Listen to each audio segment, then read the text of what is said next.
Welcome to Portals of Perception. Central to the Portals inquiry about the future is the journey of discovering and bringing to life the whole person. We inquire, what is wholeness? And how do you discover and cultivate the sense of awakened wholeness in ways that enable the fragments to find each other, be in conversation with each other, and liberate the greater whole? And inside this, how do we access these capacities in the many roles we each get to play every day?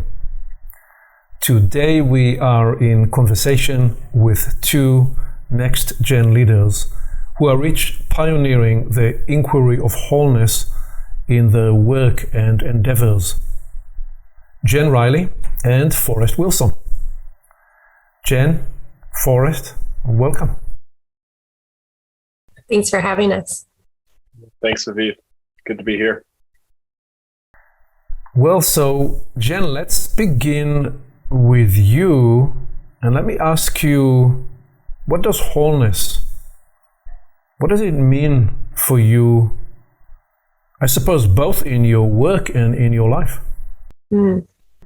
Why not start with a big question, yes? Yeah, let's dive right in. I guess there's a lot to it, right? There's the pieces of just how we're showing up. And then there's also, I feel, the implications of how we were conditioned and raised in our culture, society, and even in our home unit. And the ways that we are born whole, born into this like beautiful being. And then the ways that we've been fragmented through trauma, through, just seeking attention, seeking acceptance, and we cut off parts of ourselves. And there are so many different layers to how that's happening in our consciousness. And so there's this piece that we're always whole, even in our fragmented state. And there's the awareness of how trauma and how these different belief systems have separated us from that initial true essence of what we were born into this world with. And like our greatest work is building, welcoming those pieces back into our wholeness. And through that space, as they come back in, we liberate into our consciousness, and we can grow so much and have so much more freedom to see with more clarity. I feel like that is it's the knowing of the self in this forever journey. And I feel the more I continue to deepen into my wholeness and to see more parts of myself, the more more subtleties of the parts that I can see that have been fragmented off. And so there's kind of like this never ending journey of welcoming these pieces back into ourselves. And also to note too, that there are pieces that I feel have maybe clouded our wholeness, that are pieces that we've introjected from society, or from peers, from parents, that actually aren't a part of our true essence. So there's this piece of alchemy, like how are we purifying into our true essence? And it's a wild and vast world, and so many different methodologies and ways to welcome that. And you have found a way to center your work and, I suppose, mission in some sense around this. So we would want in a minute to dive into what is Raising Wholeness. Before we do, let's bring Forrest into the conversation. What would you say, Forrest, as an opening presencing starter for wholeness, what wholeness means for you in terms of the map of meaning that you operate out of? Yeah, thanks, Aviv. Conceptually, I'd say for me, wholeness is being with what is fully. and being what is fully. The words embodied wholeness have been pinging in me really strongly since you have invited this conversation. And out of concept, the practice or the invitation for me right now is actually experiencing taking a breath as the whole. And that is a wild game to play. I could speak to that more. But it certainly includes a lot of the experiences Jenn beautifully articulated. And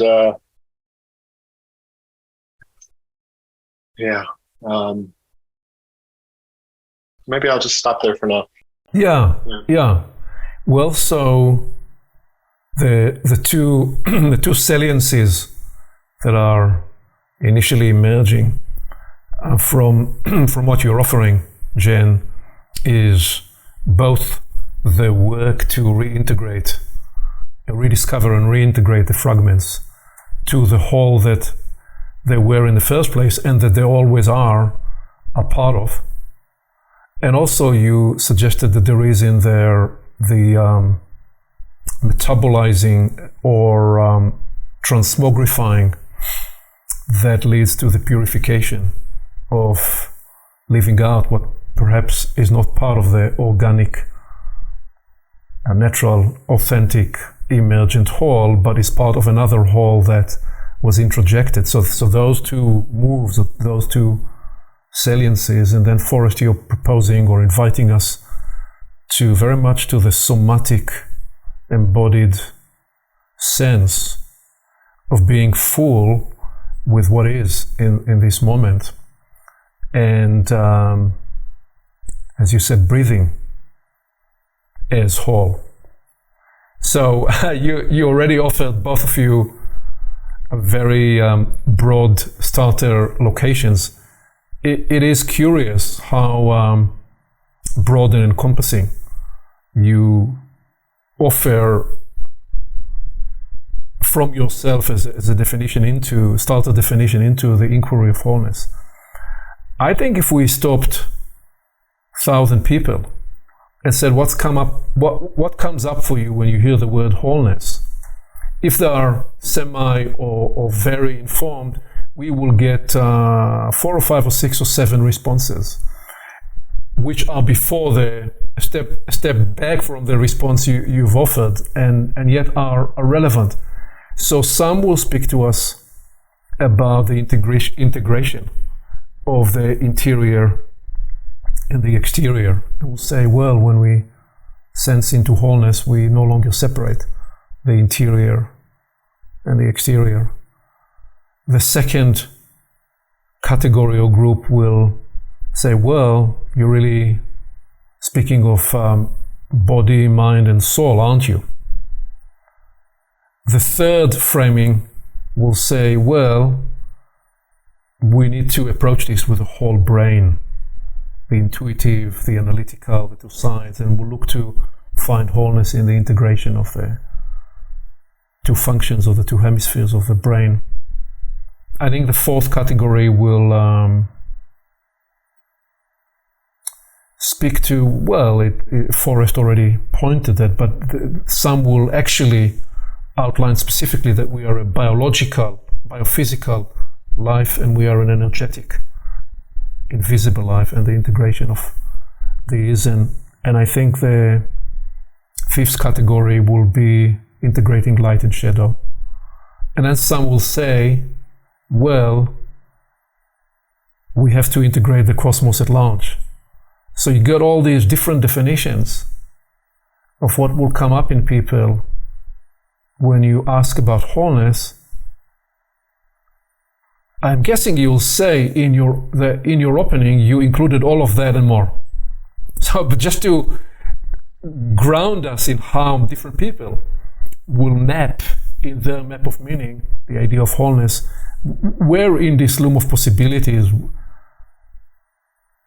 you find yourself, or is it indeed all of the above and more?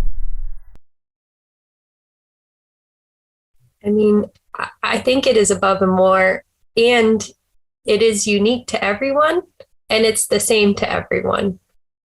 Like it's both, our own journey of how we go in and out, and we're all kind of experiencing shadow. We all have self-talk. We've all had different forms of trauma. So there's always been, and we're always seeing that reflection of ourselves and others. So there's this collective and individual space that coming into your wholeness is your own journey, and it is a listening, and it is a presence, and it is an embodiment, as Forrest said. Yeah. Yes. So you integrate, it is a presence, it is a listening, and it is a journey as well. So it's not a destination, rather it's an evolving discovery. Anything else you want to offer, Forrest, on the front end here before we do more of a deep dive on the way you each work in the various endeavors, Raising Wholeness and Light in Action, to bring wholeness into an embodied practice and living? Noticing quite a bit of excitement in me and enthusiasm about speaking of how we're concretely doing this in Light in Action and Raising Wholeness. For me, what I feel called to say in this moment is I read some books about wholeness and have talked a lot about wholeness, have theories about what wholeness might look like. And the shift from conceptualizing wholeness to actually experiencing wholeness is maybe it's one step, but I haven't experienced it as just one step. Bringing the whole of you mentioned mind, body, and spirit, mind, body, awareness of awareness, the interpenetration of awareness and mind and body in the moment is in some ways unfathomable or indescribable to me. I mean, experientially, it's quite a trip, and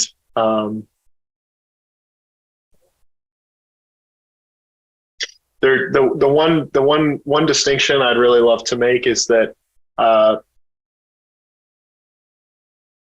for me, there used to be a really big drive to get to wholeness. I used to describe it as like floating down a river with a rocket ship on my back. It was quite a bit of energy towards wholeness. And at some point, the stream hit the ocean. And for me, wholeness has been the experience of just being with what is and the perfection of what is as it is, which is everything all at once. I mean, it's joy, pain, suffering, loss, bliss, all in one sensation is in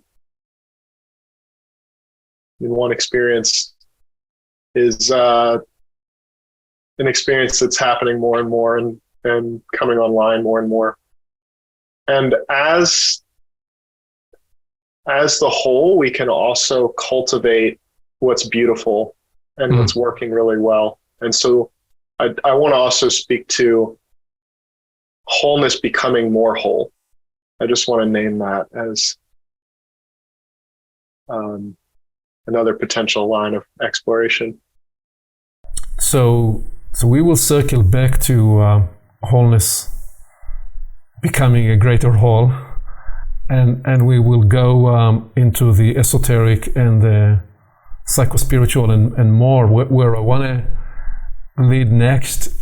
First is into the work you're doing, because there is a sense of importance at this time that, as you said, Forrest, the river reaches the larger ocean, and the ideas and the concepts are embodied in the living endeavors that you are each pioneering. and what that represents as important expression of the whole that's trying to reveal itself at this time. And I want to lead into Raising Wholeness. Jenn, if you can speak to what is Raising Wholeness, a bit of the brief version of the origin story, and more what it means in the practical sense in the work that you're doing with Raising Wholeness. That would be awesome to hear from you. There's such a gift that children give us as they reflect back all the areas that we are both whole and needing more space for development, or places where we have wounds. And so in my personal journey, when I realized I was similar, Forrest and I were on a journey of how do we deepen into our wholeness, read the books, do the shadow work, like all the podcasts, all the meditations, all the things. And then through that journey for myself, realizing, like children are programmed, they're built to be in theta waves until they're 7. They're built to be this absorber of our conscious and unconscious self. And so as the child is growing up, they are absorbing everything that we're doing and then reflecting it back to us. And we can find that really triggering. Many parents can find that those different pieces where they're not seeing themselves, that they see it in their child. And so can we shift the orientation of just like, I'm triggered, to, wow, like it became this, like, I describe it sometimes as a shadow grinder where I'm getting, my regular life, but then seeing these pieces in my daughter reflecting back in me. And it just became this really beautiful space to open up to and say, okay, like now, instead of this is a challenge, but this is actually a more road signs on the journey of wholeness for me to like take in and to heal, to either whether that's I'm working with a coach or doing my own shadow work, working with my therapist. It's like so awakening now.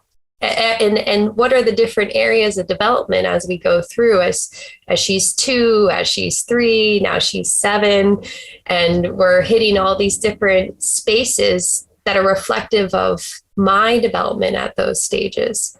And so what are all the tools that I can use to help myself in bringing myself back into wholeness?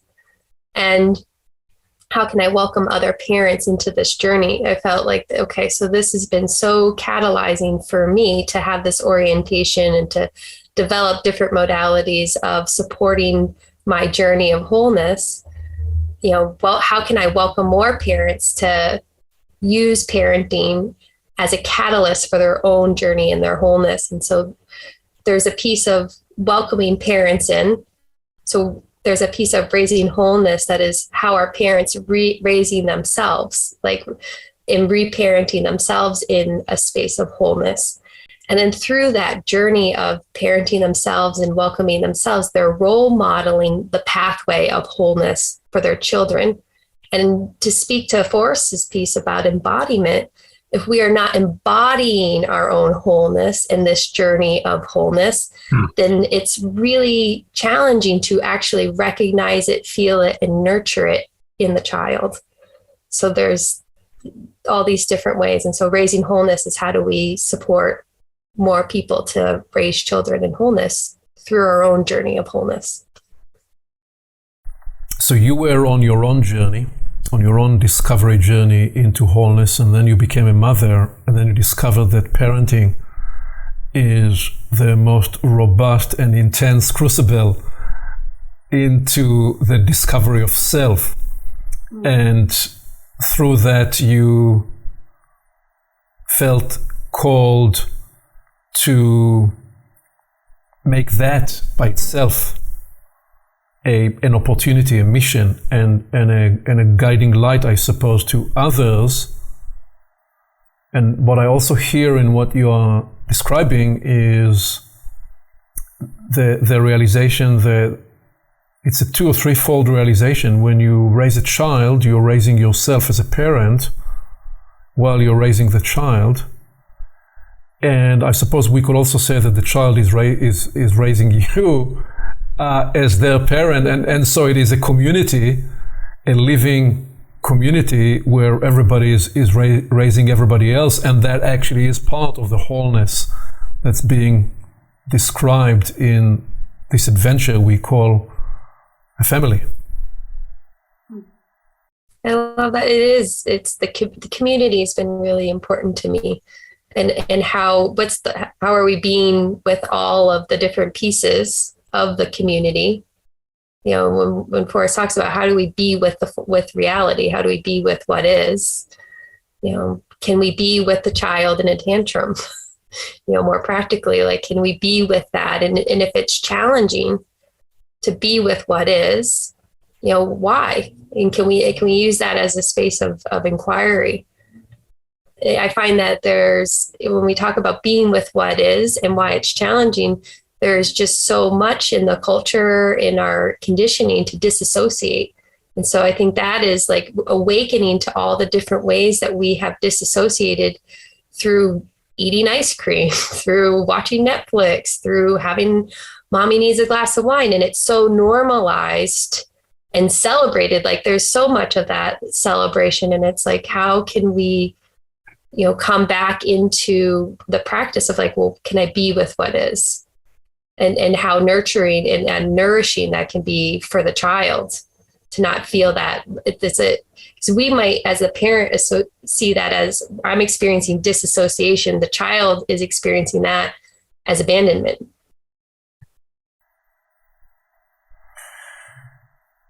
And so what does it look like actually in the work you're doing, say, with a circle of parents and their toddlers? What is part of the work? So a large part of the work is just introducing this whole concept. And the way I look at wholeness is that it's like the spectrum of light, right? There is the wholeness, you can call it self-awareness, is the white light. And then there are so many different shades of the rainbow of how we can build actual tangible practices of self-awareness, right? So somatics, we've already kind of named, like somatic awareness is one piece of that. So it's welcoming parents into understanding what are all those different ways to start noticing the disassociation or noticing the trauma, or even what trauma is and how that's affecting them.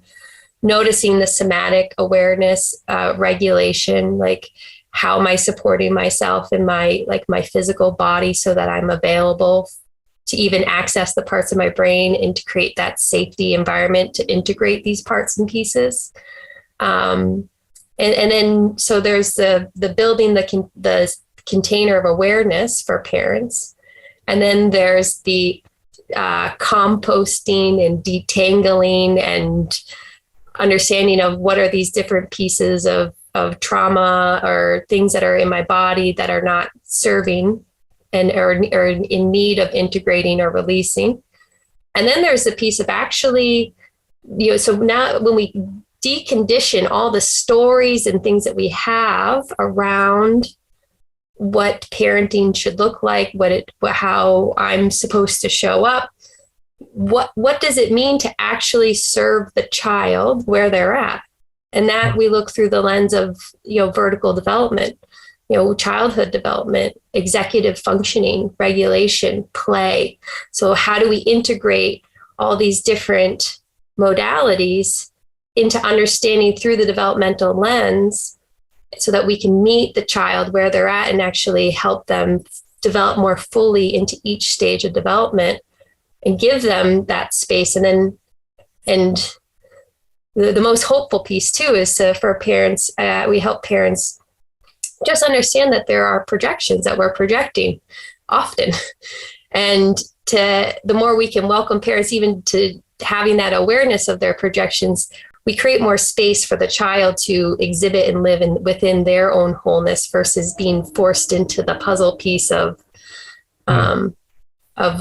what we're trying to fix from our childhood. You know, they don't maybe have any of those trials and tribulations that we've had, but we've got to fix it in them instead of fixing it in ourselves.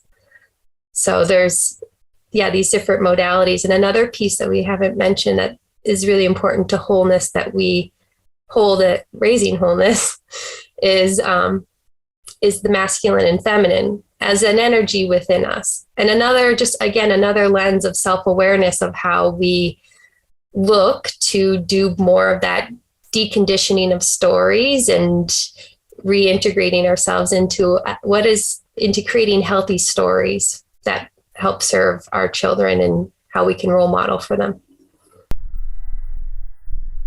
And what are you discovering about how both parents and the toddlers, the children, respond to the work, the invitation that you are making?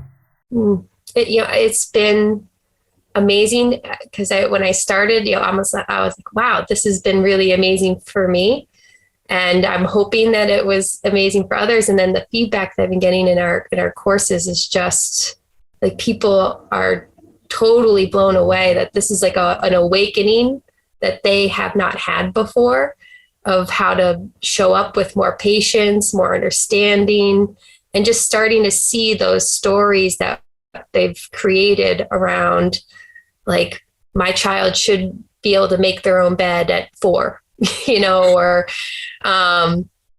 where they're running out of patience. And, a lot of times we want to fall into that blaming, that victim mentality, of the child's doing this to me kind of space. And to have that feedback that more and more parents are welcoming that in of how is this living in them and how they can show up differently.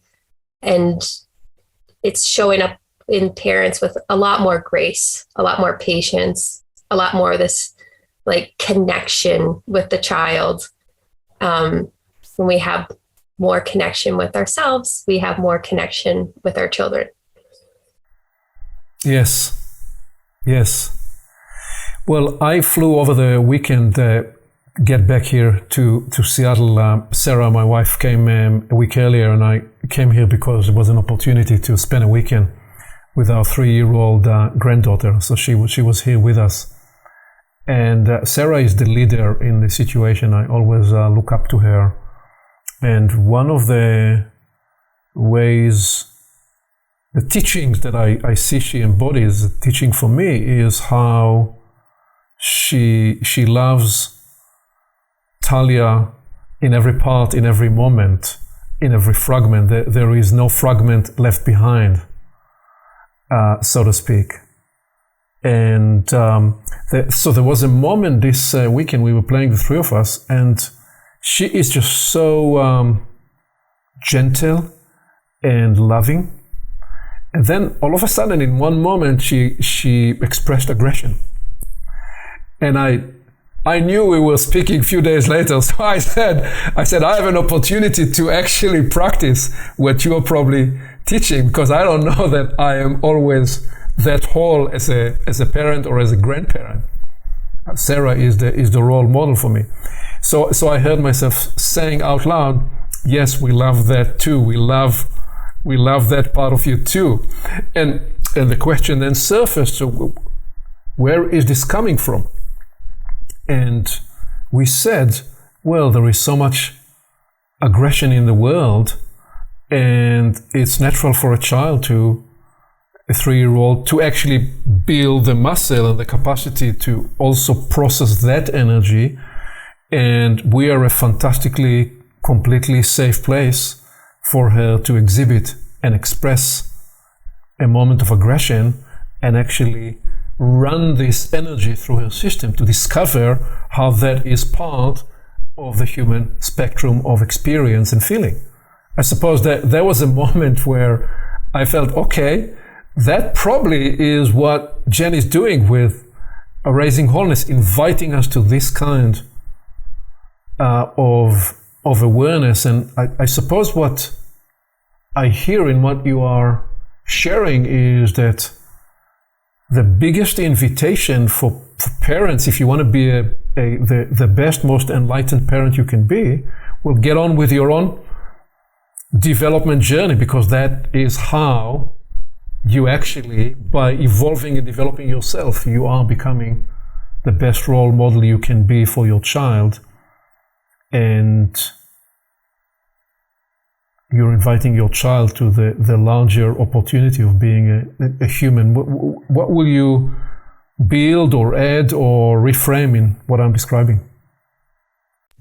Yeah, I so appreciate this example and story, because there's a couple of different pieces of it that touch me. Like, first and foremost, as a devoted practitioner of wholeness in my parenting journey, I am not perfect, right? Like, I have my moments where, there are certain contexts and displays and behaviors that I have that resistance. I still get triggered. So I just want to, and the child will have the full spectrum of emotions. I think this is one of the big things that I see sometimes in, whether it's conscious parenting or gentle parenting or whatever different modalities there are, like that, when you're this way, when you're this conscious parent, everything should be easy, right? And the child should just be calm and not have these like anger or uprises. And it's totally normal, right? That's part of the human existence. It's part of like the human experience, is having these different, like, you're going to be angry, right? You're going to have anger come up, or you're going to have these different emotions. And so being able to, as Forrest said, like, to be with what is, can I be with the child in their anger, and as you said, like, and love every fragment of them in that space. And I think the biggest thing is just to notice if I'm having a hard time not being able to love all of them in this moment. That's just a space to get curious. Why? What's going on in there that's challenging for me? And that, just having that awareness and getting curious is enough. Right. So these are some of the actual practices and modalities you are inviting parents into, which is when you discover that you are being triggered, you can internally pivot either to somatic curiosity. What does it feel like in my body? Or you can actually pivot to, or make a move that is more mental or kind of a mindful awareness of why and what does it mean and what is the story. So you can make the move towards curiosity in different ways, more in the body, more in the mind, more even in the environment, all of which you're saying there is a door that you get to open just by becoming curious, because the curiosity shift is a neural rerouting you are able to facilitate in yourself. And even that, be prepared to do that, detached from outcome. It may bring an immediate shift and change in the child or children around you or not. All of the above is part of the discovery. There's something coming up for me to share in this. First of all, I'm just experiencing a lot of bliss. Jenn, experiencing you and your passion and in your genius. And there's a voice in me going, for anyone listening, if it feels like a lot to take in, Jenn has an online course and she has cohorts, and you can take this in more fully and more slowly and more subtle and nuanced ways. There's a lot of information here and a lot to check out. So I'll name that. Another piece that Jenn's speaking to that I love is how we orient to these things changes based on where children are in development. So if we take the aggression example, the way we orient as parents, or I'm not a parent yet, so maybe I should just say with children, changes if a 2 or 3-year-old is expressing aggression versus a 6, 7, 8-year-old. We orient to that differently. And what I mean, and to get even more specific about that, the 2-3-year-old, we would likely hold in this loving energy of, yes, we love you. This is totally okay. Let's just be with this how it is. The 6, 7, 8-year-old, we might start to set some boundaries, right? We might say, hey, no, it's not okay to pull on my hair. No, it's not okay to throw a toy at me. No, this is not all right. And so the way we orient to similar kinds of behavior might shift based on where a child is in his or their development. And these are the kinds of nuances and subtleties that I feel Jenn's bringing in and Raising Wholeness are bringing in work that's so important, is how do we shift how we show up and where we orient from based on where we are in our development and where children are in their development. So that felt important for me to name as like a real-time example. Thank you. Thank you for that, Forrest. So anything else, Jenn, you would like to offer still on Raising Wholeness before we inquire with Forrest about light in action and the dimensions of wholeness in that endeavor? I guess just one thing that's still alive in me is around what Forrest is just saying, that developmental lens and understanding exactly because there's the piece of how we're supporting different developmental stages, and that awareness, like having that knowledge in your pocket as a parent is like so relieving. It is so relieving to know that the 3-year-old is still building the neural pathways to hold multiple emotions at the same time. So any switch of that could, oh, I'm having lots of fun, and now mommy's taking something away because it might be dangerous.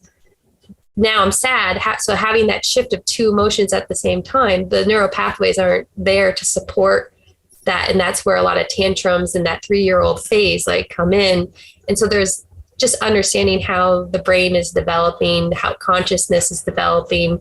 All of a sudden, all these different spaces that seemingly, why kids aren't sharing or they need to be sharing. There are all these stories that we have around these different spaces, but the developmental lens, it just can create a lot of relief. I find it both in myself and the parents that take our courses, to just know, okay, this is normal, and this is how I can better support them. So, well, so this is where the theory and the map you're describing becomes helpful, because it becomes it releases you psychoactively to a potent awareness in the moment that enables you to respond from a different place. So it's both deconditioning our stories and then creating healthier new ones. Great.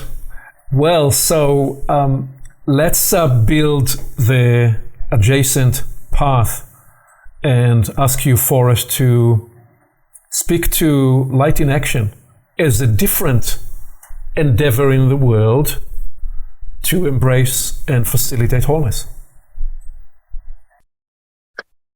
Yeah, happy to.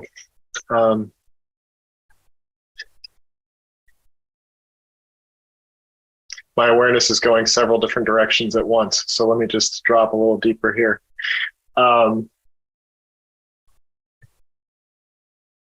So Jenn and I met a few years ago, and Jenn participated in our most recent Light in Action cohort with Raising Wholeness as her project. So Light in Action is our incubator for consciousness. It's our incubator for wholeness. So if you look at conventional reality, if anyone is familiar with startup incubators, what we did is my business partner Stefan and I, we created an incubator for people who are pursuing the path to wholeness, who are on the journey to wholeness.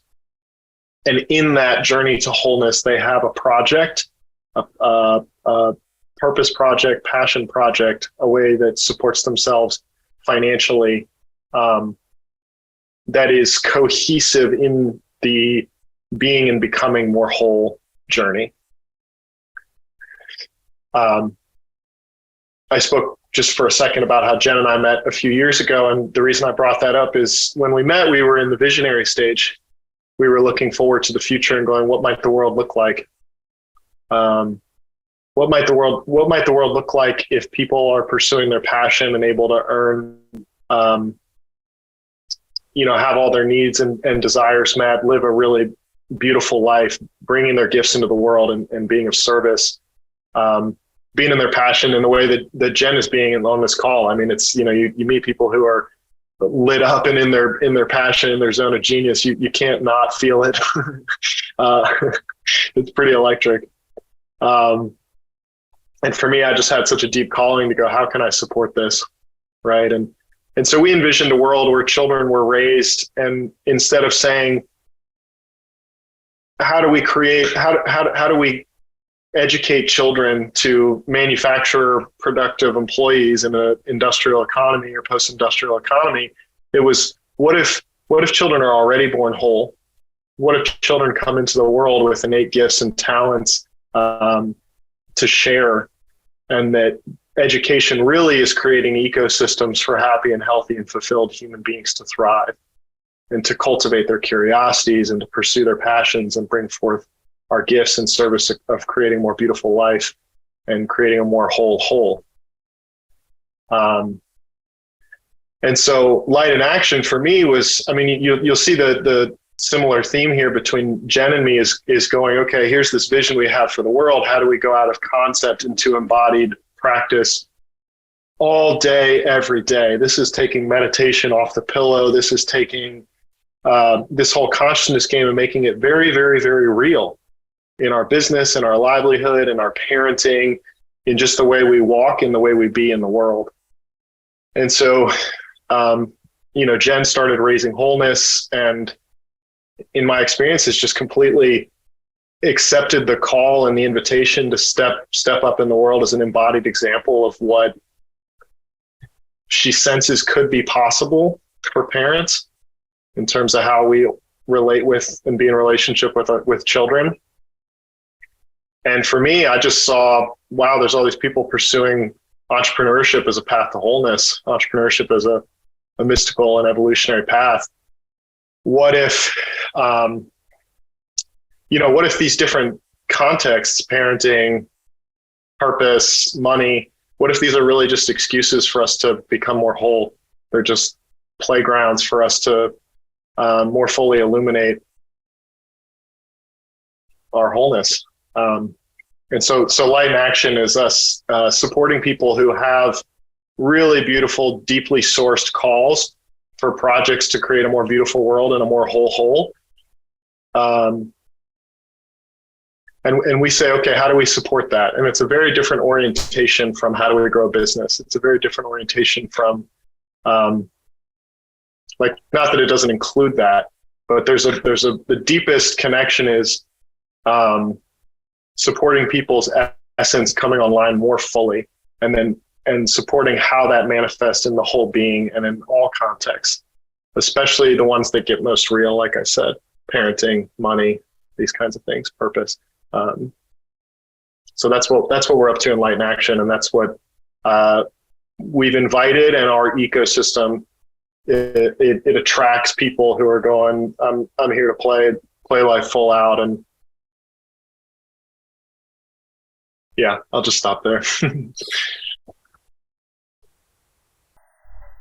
As you said, the mind goes through several pathways of inquiry. Next, I suppose I'll ask you the question that may feel like coming back to your origin story a little bit, and is nevertheless the question I often ask senior executives in the work I do with them. And it occurs to me that also, by the way, the journey I've been on with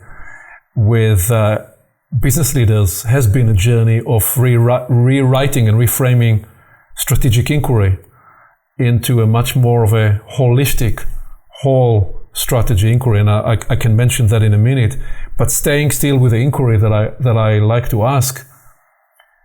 If you are highly successful in the next 3 years, not the next 30 years, the next 3 years, you'll be describing what, each one of you, in your endeavors 3 years from now? Just if you take yourself for a minute, we are recording this early in 2023, and you imagine that you are in 2026, and you have had the most extraordinary journey, not without struggle, not without facing resistance, and yet with capacities and capabilities coming online. Where do you find yourself? What are you describing in 2026? And actually what's coming for me is, I'm going to let you stay with this question for a minute or two while I narrate another story. So I'm going to narrate the other story and let you actually percolate with this inquiry. So a little bit about my journey into wholeness is, I'll maybe come back to the very early part a little later, but so in the early 2000s, I brought to the corporate space a leadership and development program for talents, and top talent and high potential talent, it was called at the time. And I framed it at the time as a whole person development. I was so excited about it that I actually went to trademark whole person development, and I held that process towards a trademark for 9 months, and then I said, well, who would want to trademark whole person development? If it really is whole, it belongs to the whole, so what's the point about trademarking it? But it simply expressed at the time, in the very early 2000s, a certain exuberance about the sense that in the business world, companies approached the development of leaders inside a very utilitarian context of just driving better results for the companies. And I felt at the time that there was a way to completely reframe that. And then on the next iteration, as my practice evolved through the 05, 06, 07 to the crisis, to the subprime crisis that I don't know where in your life you were young at the time, but that was a major crisis in the business world. And I was able, through this transition, to shift from focusing on leadership development to do strategy and innovation work. And the key point about that was actually developing what became the Create New Futures process and approach and modality. And what that was essentially rerouting, reframing what a strategic inquiry in business is, because people used to get together and build a strategy very much as a bunch of slides that they could describe their strategy. But I recognized when I looked at companies that they had 3 different processes. They had their strategy expert who helped them build their strategy. They had their organizational health expert that helped them build organizational engagement and effectiveness and do this piece. And then they brought the executive coach who did something else. And I said, well, I was actually qualified. I grandfathered myself into being qualified to do all 3. As long as the client recognized that we were able to produce the goods on all 3 fronts. But that gave birth to this discovery that I then developed the approach of the process choreography of Create New Futures, where the 2 key principles is inquiring about the future and journeying backward from the future to the present. So integrating the inquiry of the future into the present and the successive horizons, and here was the other piece, which is what I discovered about wholeness in the strategic work, was now we could not engage in a strategic inquiry outside of you without integrating and alternating what I call the foreground and the background. So that's where I started to develop this process where I will ask people, teams, to engage with one inquiry about what will the future look like when they are successful, and then within 30 minutes or 45 minutes later, they will be in a discovery of a modality of unlocking who they are in a different way in the future. So they were caused in a process of an 8-hour day to go through 5 or 6 or 7 or 8 or 9 shapeshifts in terms of who were they with and what was the focus of the conversation. And the only condition I gave them in advance was, you will never be in a conversation that will feel completely fulfilled, because I'm going to shapeshift us all the time, because we need to create the co-creative space of those different parallel inquiries, because we cannot create a strategy as something that's outside of you. We need to live into that space of the future in the here and now, in the way we are experiencing each other differentially. In other words, Peter Drucker said in the 60s that culture will eat for breakfast, culture will eat strategy for breakfast any day of the week. It was a very nice concept, but how did you actually live into that in a fully embodied way? That was the journey that I embarked on and started to develop in the early 2000s, first decade of the 2000s, through this crisis, which is why I was able to come out of the subprime debacle and crisis, actually transformed and thriving, when many coaching and consulting practices went through, essentially were shut down because large companies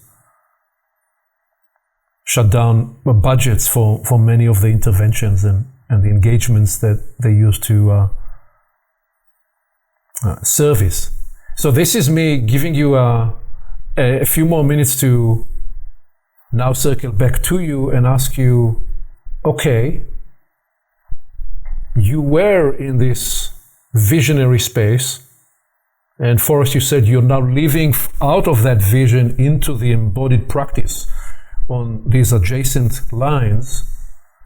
Inside your practice, what would you be describing 3 years from now when you are extraordinarily successful? Not against any exterior measure that you impose on yourself, but against whatever that means for you, thriving in the fountain of the discovery of your journey.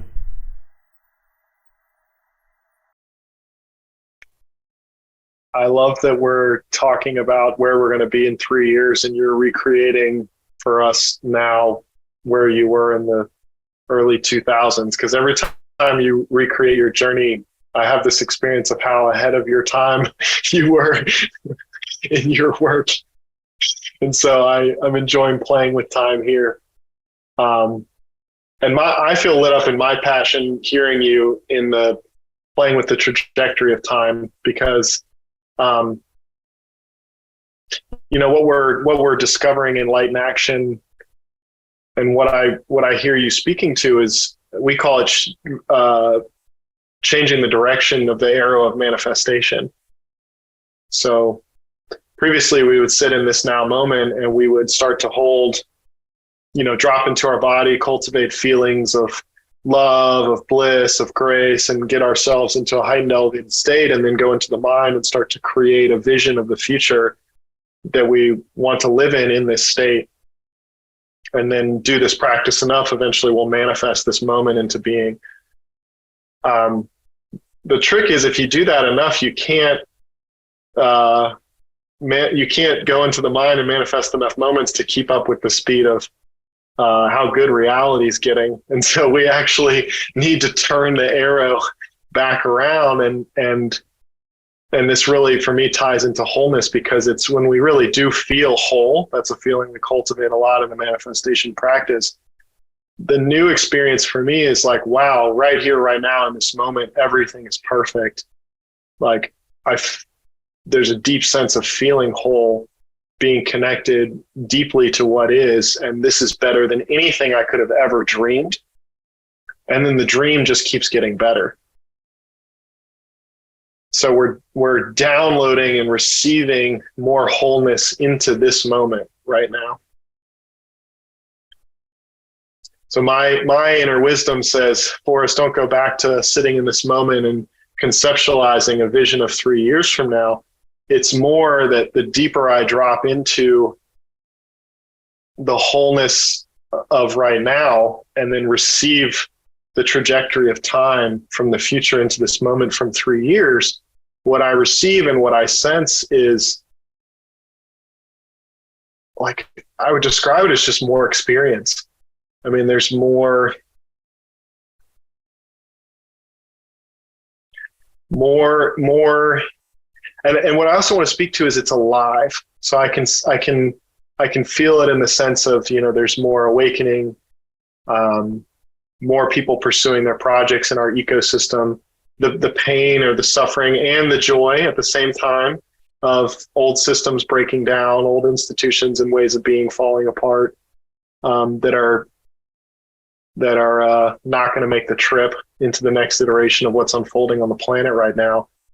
And how we hold this trajectory of time and how we hold what's happening in this moment impacts how the next few years will actually come into being. So that might be, I'm playing a little bit more with the meta here, but that's what happens for me. Thank you. Jenn, anything you will speak to when you imagine Raising Wholeness 3 years from the future spoken into this present moment?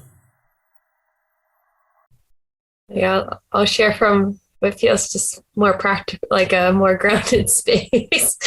And like I really just I see wholeness in our context, in our world, whether it's through Forrest, there are many other organizations, influencers, I think really awakening to the importance of how we're bringing this work into the world. And 3 years from now, I see more community. I see the community forming today, and to me, it feels like a wave of momentum and like the ripple effects of like the work that I'm doing and the work that we're welcoming more people into doing, and like a normalizing of wholeness and normalizing of parents having this similar language of, of course I'm doing my trauma work. Like, of course I'm, building this awareness and building these practices and having these kinds of conversations with each other, right? That peer-to-peer connection. I find a lot of people are doing this in our work today, like kind of off in silos. And I see a future where there's just, this has been normalized. It's in schools, it's in communities, it's in homeschooling communities. There's this just like of courseness to what's evolving.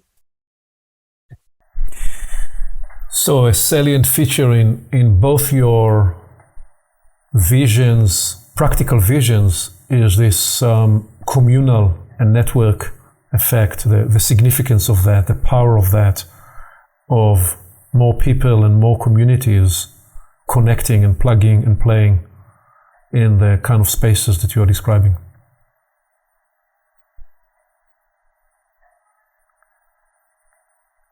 Well, so what occurs to me at this point in the conversation is to reflect on an important awareness that I bring into this inquiry of wholeness, which is that we seem to be the only species on the planet that are journeying to rediscover wholeness.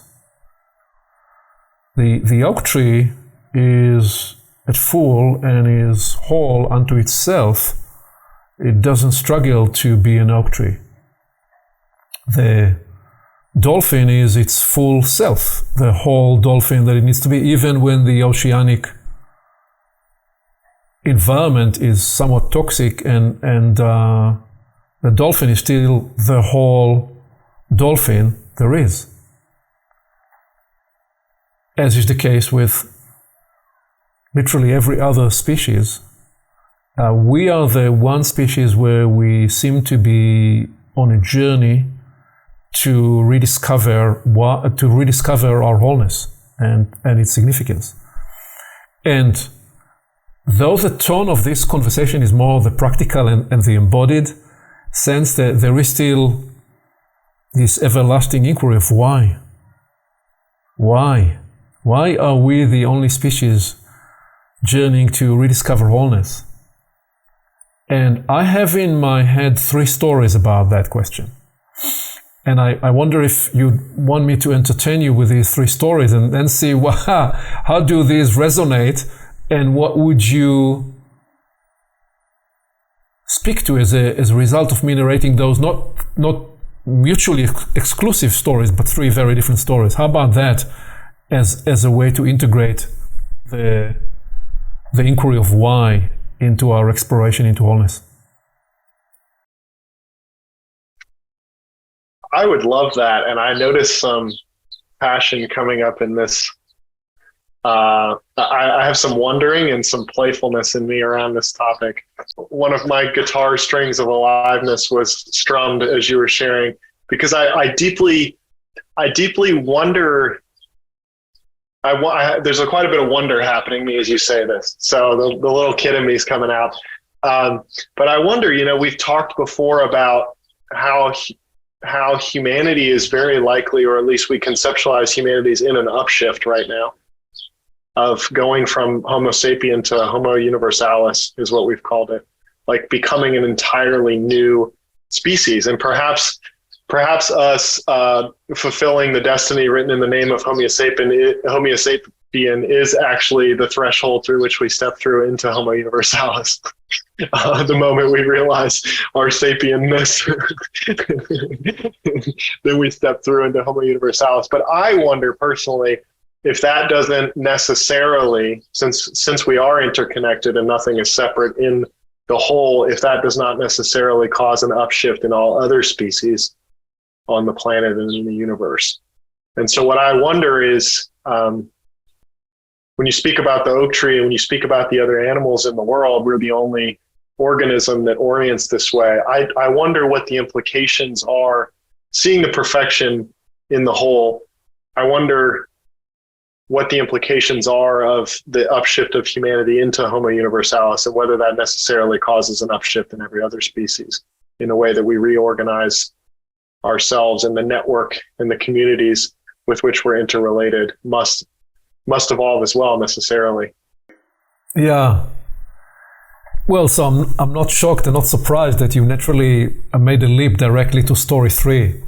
Let me still narrate story 1 and story 2 and then say that they're not mutually exclusive, and then come back to story 3. So the question is, why are we the only species that is embarking in this 21st century?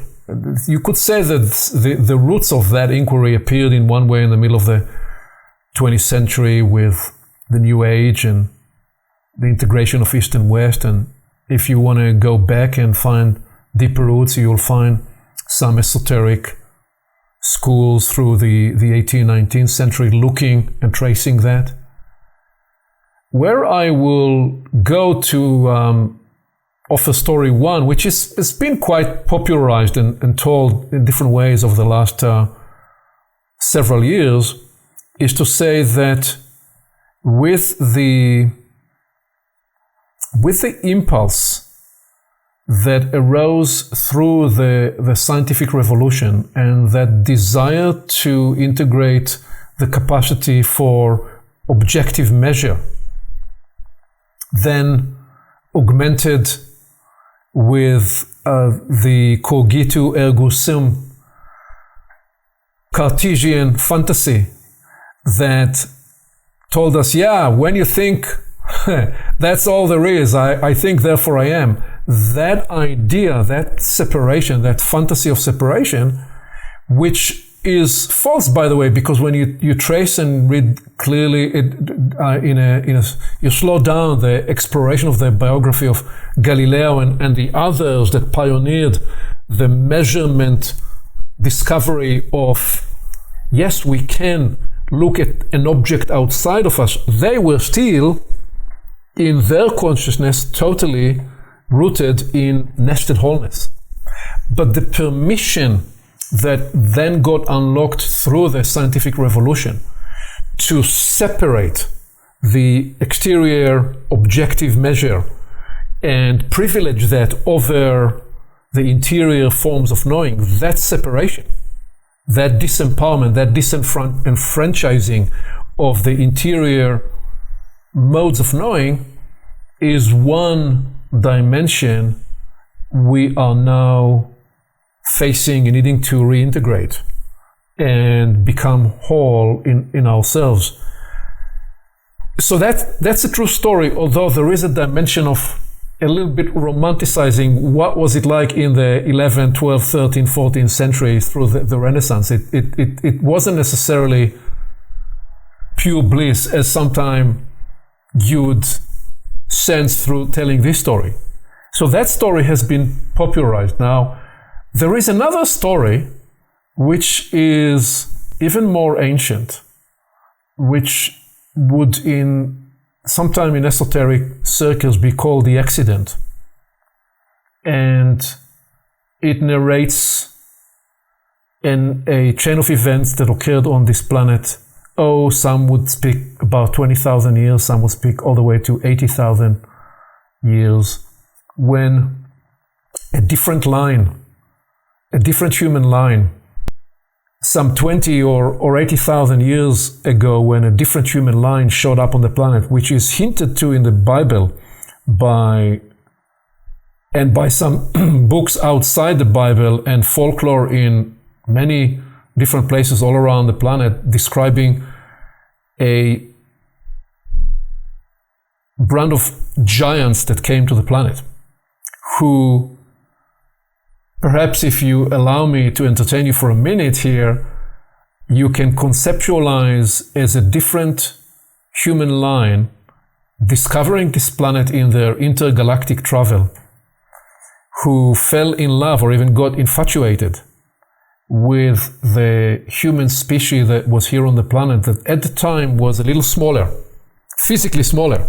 So that's why these people that came from a different place looked like giants. Because they fell in love with this local species, they forgot to remember where they came from and that they were on a different mission.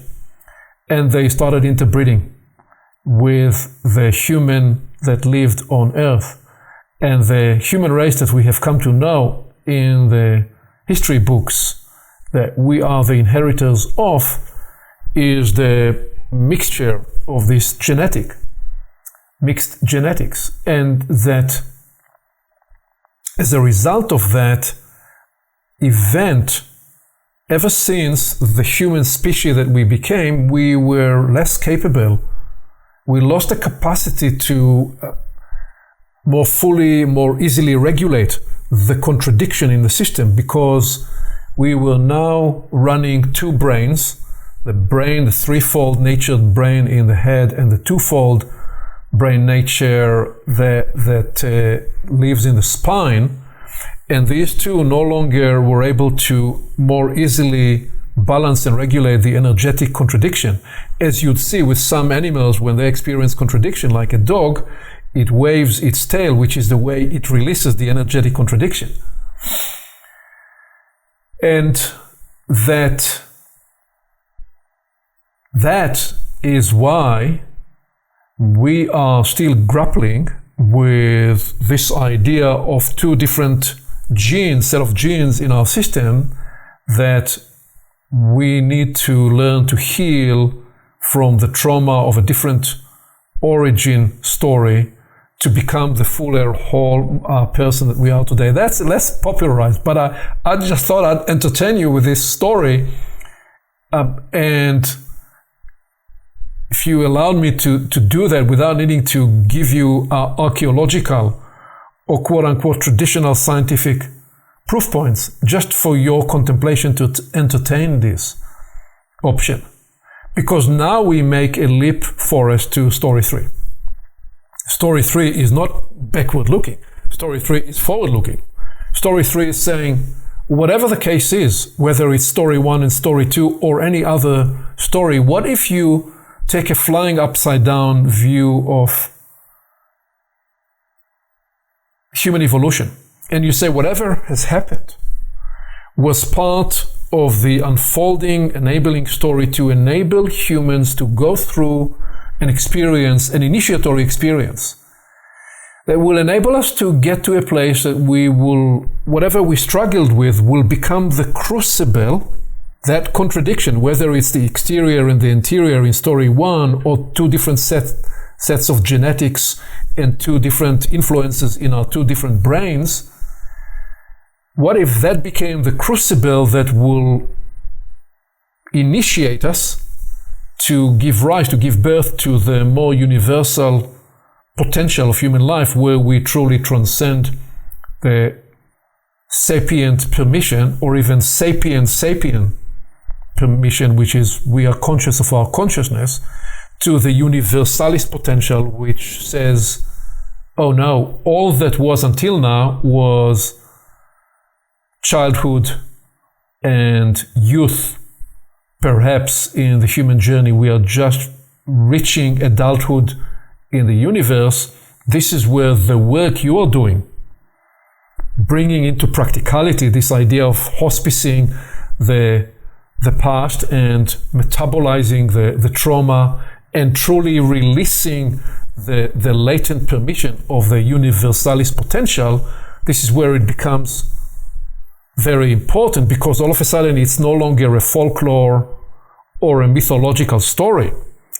The mythological story and the generations of mystery schools throughout the ages who spoke about a future time when that will become the end of time, that we have potentially reached what was then looked at as the end of time, that is also the beginning of a new time, where human beings just like us, cross-generationally, all around the planet, in different places, are waking up to what you're describing as awakened wholeness, embodied wholeness, and are actually engaging in the most practical, real way in that evolutionary work, whether you choose to embrace that folklore or that belief system or that theological narrative, because now, all of a sudden, the 4,000 years or the 20,000 years converged into the living portal of this moment where human beings can actually birth these possibilities. So that's how I live into the inquiry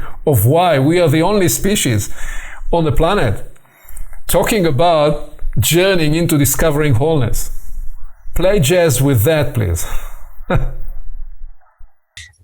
Then I feel like if you go back into the story of, right, the universe is looking to experience itself. So it's like, are we just one part of the consciousness that's looking to rediscover wholeness and experience of wholeness? And if that is, it feels very much alive in me, of like our, at least part of the purpose that we're serving is to be, I often say, like oysters in the sea of consciousness, metabolizing and coming back into this space of wholeness. It feels like, okay, of course, we're the only species on the planet that is in resistance to what is, and it's our journey to come back into a space of being okay with what is. And thank God we're surrounded by nature and these other animals that we can co-regulate. I think a lot about like co-regulation. So it's like we've been fully supported in a container that allows us to co-regulate and support our ability to come back into nature, to come back into wholeness. I feel that co-regulation piece is, think about how nourishing, how much of this wholeness work is supported by our connection with nature and being in the natural environment and coming back into a regulated nervous system. Well, so in this story and in this map, Jenn, the part of the power is, for me, the discovery in this is not over-romanticizing the kind of harmony that, say, hunter-gatherer tribes experienced. Because yes, there is some element of that we want to integrate. But what we are actually describing is that there is something that we are birthing now that's not just the reclaiming of an idealistic past, but is totally new and novel in the universe, birthing itself through us, in the sense of needing to emerge through the struggle of this time, through contradiction, through being triggered with your child and saying, why am I disassociating in myself this moment? What is it that I'm so afraid of? What is this pain that I'm so passionately running away from? Can I actually breathe into this pain right here, right now? Because that in itself is a birthing of possibility for me. That work is consecrating, making the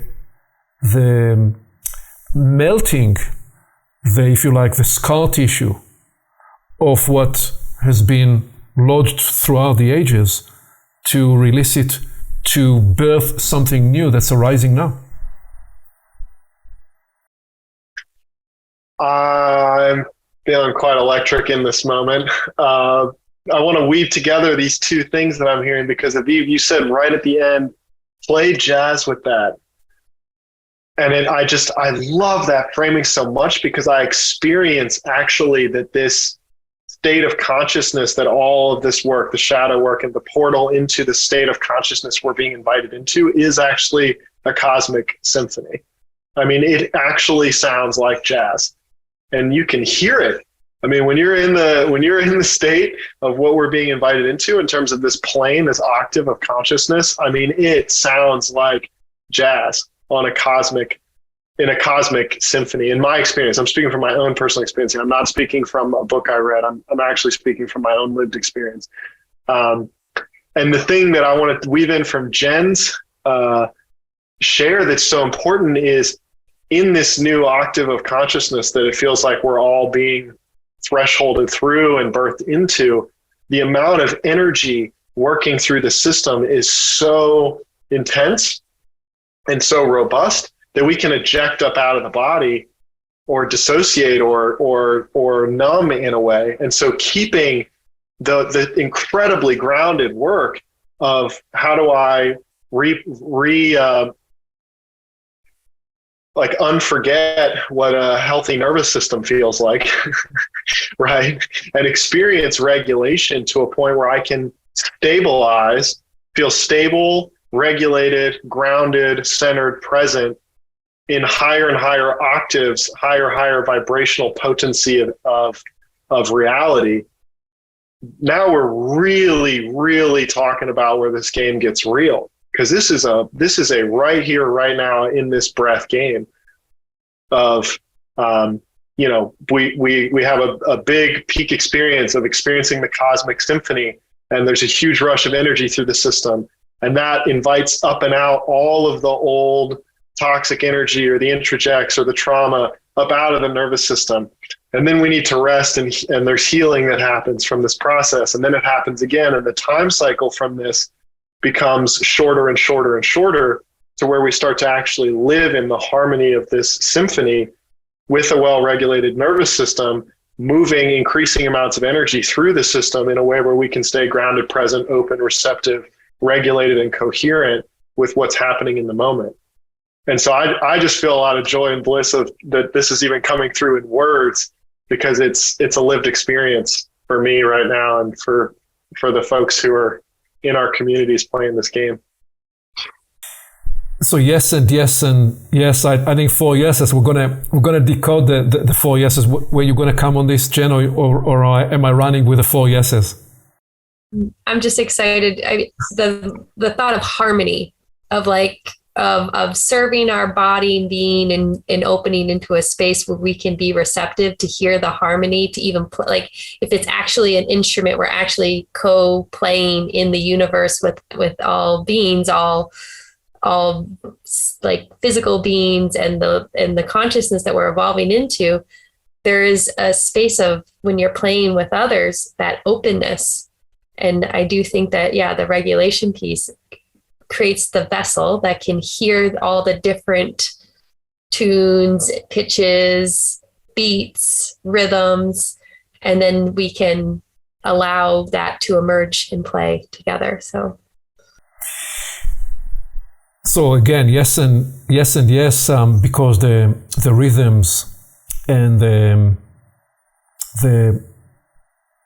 music that come through this, and for us, what you're describing literally as the energetic compound, the velocity, the intensity, the compound nature, all of that becomes a very important, not just in the luminescent side of it, but also in the practical. How do you indeed regulate and live into these spaces such that you are first safe for yourself, second, safe for the people around you, third, safe for your mission and your purpose, so you don't blow yourself up, you don't Kundalini yourself out of the game halfway through your endeavor, because then you're not very helpful and not very useful.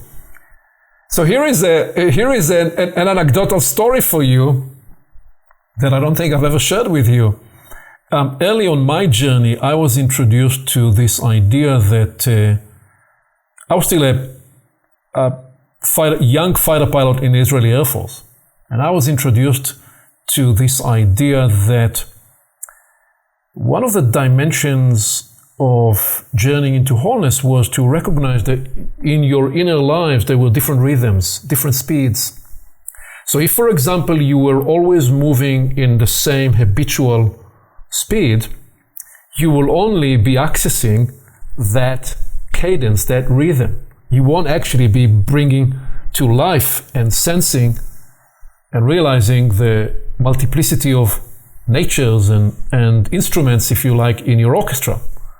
And one of the early practices that I was introduced to discover that in a real practical way was slow motion walk. So there I was a young fighter pilot in the Air Force in the south of Israel. We would, during the day, practice in training dogfights and all the rest of it. And then in the late afternoon, evening, I'd be walking for an hour into the woods at the edge of that air base. And part of the practice was, could I walk for an hour in very slow motion?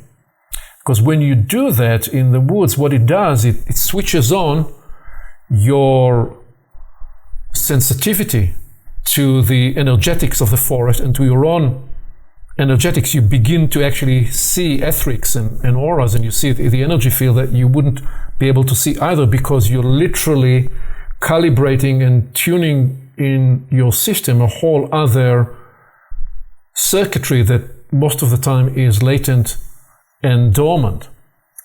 So then I said, okay, but it's not going to be whole unless you actually bring your character development to it as well. So one day I decided I will test myself. And I decided I will do slow motion walk from the officers club to the place, my room in the officer building. That meant I will walk what otherwise would take 8 or 9 minutes. It will take me 40 minutes. But I had to calculate that some of my friends will see me on the way and they will say, what's up with him? This is an Air Force unit. You're supposed to behave in a conventional way. If you demonstrate some unconventional behavior, people will start wondering what's up with you, and maybe you'd be disqualified from flying. So I had to prepare a mental story. And I decided I will tell them that I'm practicing the impact of slow motion walk on my capacity to concentrate. And I do visualization of the dogfighting that we were doing earlier in the day as a debrief mechanism for because part of the Air Force practice is an intense debrief and imagining what you would be doing differently next time when you're in that similar position. And what I discovered through that was that in order to integrate the inner lives in me in one way, I needed to tell a lie in a different way. So I discovered that part of the journey into wholeness involved putting other elements in the shadow. So you integrate one part of yourself, and sometimes if you are in an environment that is not supportive, it will force you to tell a lie, to create a shadow and disown the fullness. At least at that moment, we are talking 45 or 46 years ago. The world was a little different. And this is why my hope is that your generation is able to live into your exploration very differently. But that for me was a very early discovery that if I was going to expand into certain aspects that were not conventionally agreed to and accepted, I will be creating for myself difficult experiences that for a while will produce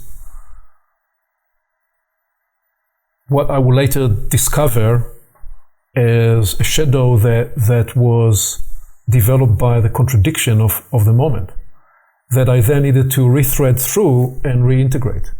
So it's a moment in time that revealed the dialectic nature of how the journey to integrating the more of you is not a straight line, it's not a linear line. It as you said, there is an up and out vector that would then be followed by needing to journey back inside to what I am describing as the ensoulment journey, to live into your struggle, either for your own development or in service of others as part of the work you're doing here, and the benefit of serving others as part of your ensoulment journey. They give you even greater power and courage to embrace what you felt perhaps was difficult for you to embrace on your own, because you are in the example you offering us, Jenn, in your leadership and storytelling, is there is a child next to you. How is this child inviting you to grow in yourself in a way that perhaps you were never prepared to up until this moment? But in the presence, there is a sacredness and the permission that's opening that enables you to truly step into the courage of embracing yourself in a way you never were able to before.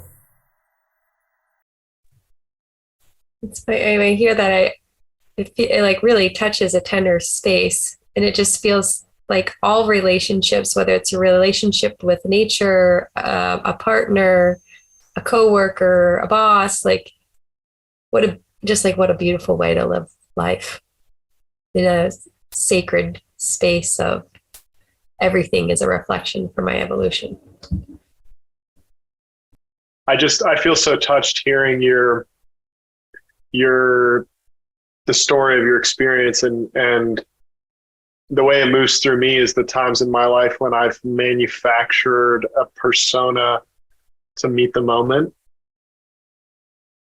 And actually right now there's quite a bit of grieving happening in me from those moments. There's quite a bit of grieving of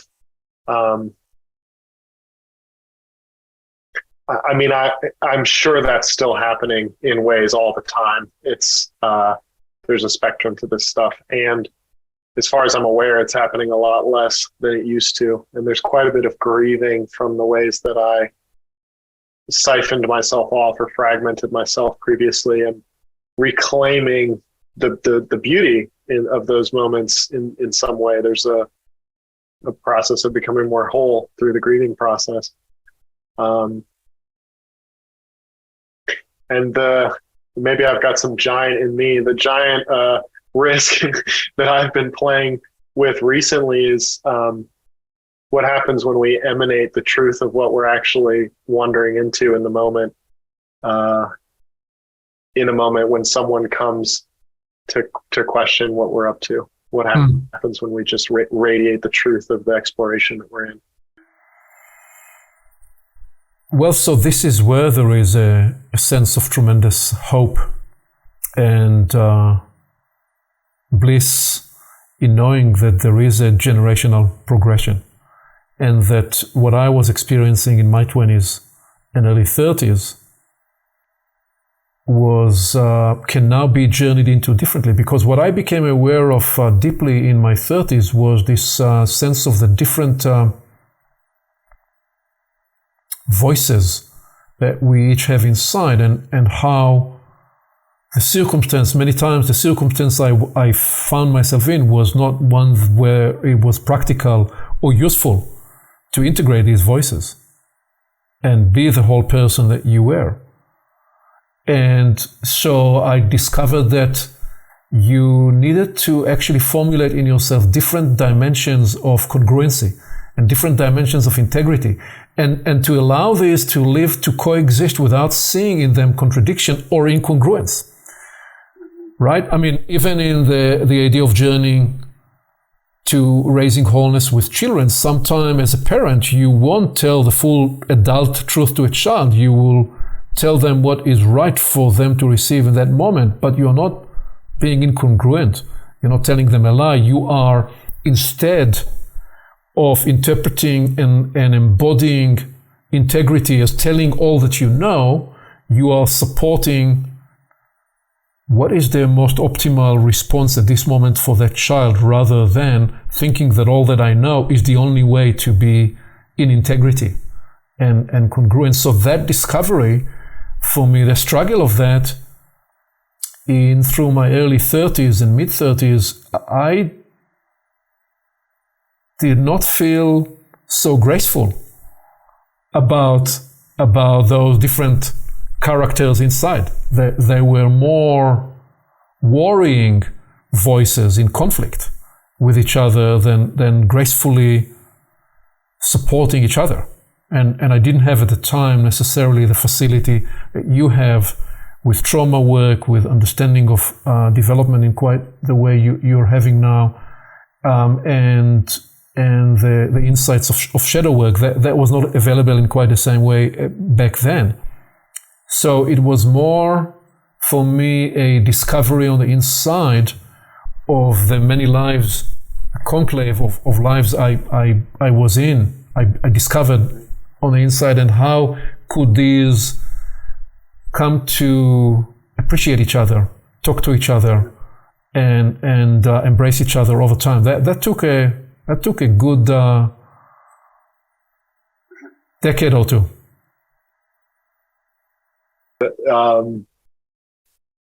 There's a sense of a little bit of sadness in me knowing we're wrapping up right as we're touching into such passionate inquiries. But in my language, this thread is the relationship between essence and karma. And for me, there is a real exploration here around when we're speaking from our wholeness, or when we're coming from fragment. And we can actually have this experience in a really embodied way. And I have a really deep appreciation for the cultural context and the environmental context and awareness of the moment. And it feels like every day more and more is possible, and there's more and more availability to come from wholeness. And I could make up a bunch of reasons why, but it does seem to be the case.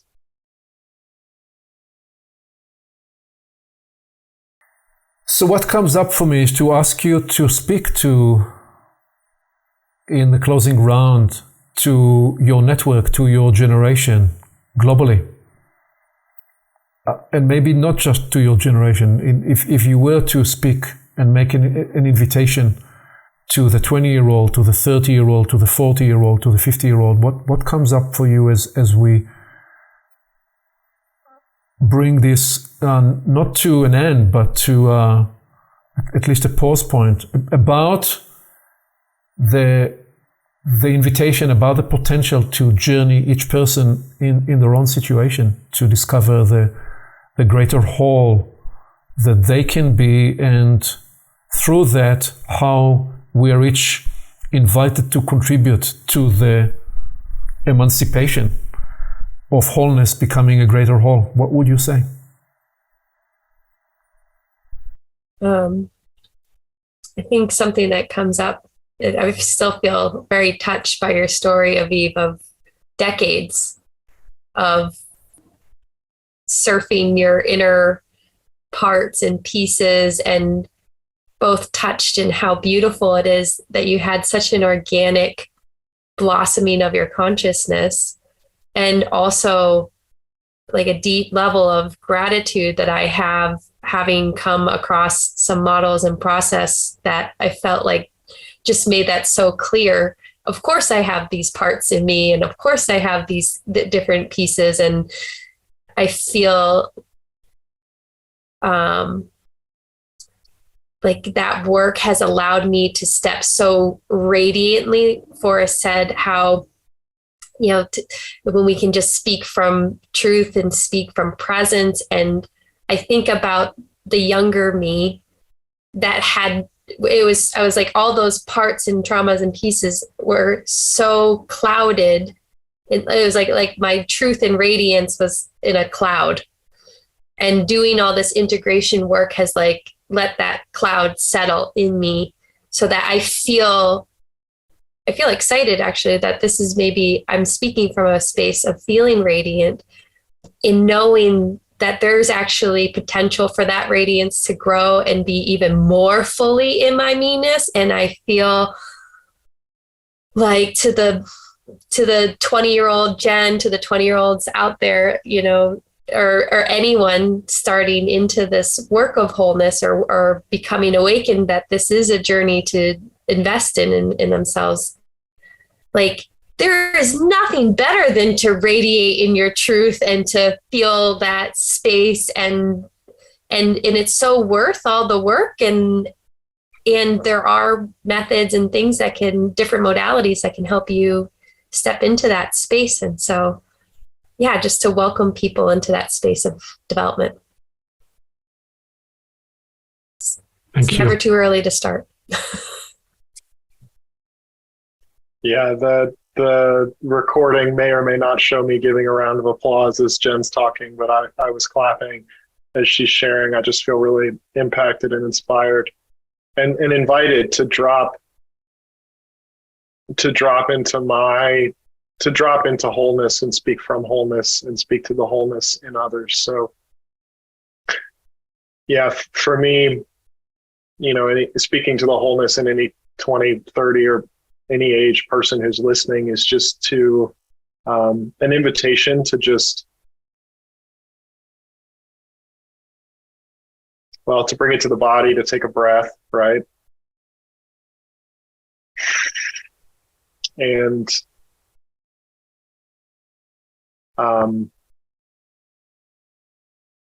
the invitation would be to notice just how beautiful that you are, and to start to let that in. And what a gift it is to have you here.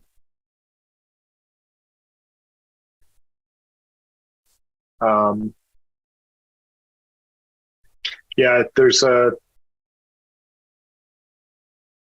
makes me a little bit tearful, but it's as more and more of us are connecting to our wholeness and embodying the light that we are together. It's just this life just continues to get more and more beautiful. It's unfathomable. And my invitation would just be, please be a part of this. You already are. You can't not be. And by doing the courageous work of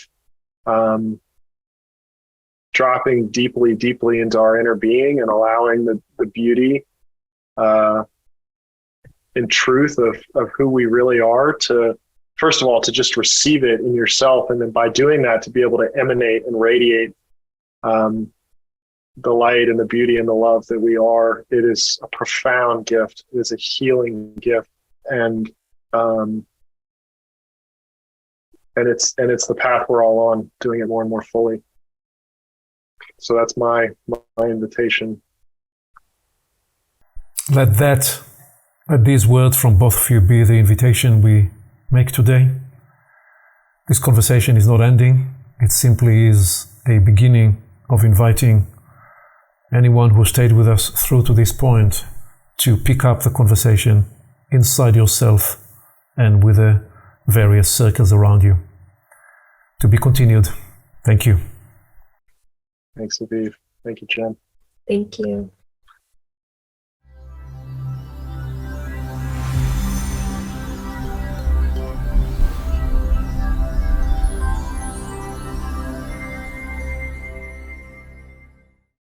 Along with our website at portalsofperception.org, Portals is also available on YouTube and on all podcast platforms, as well as social media.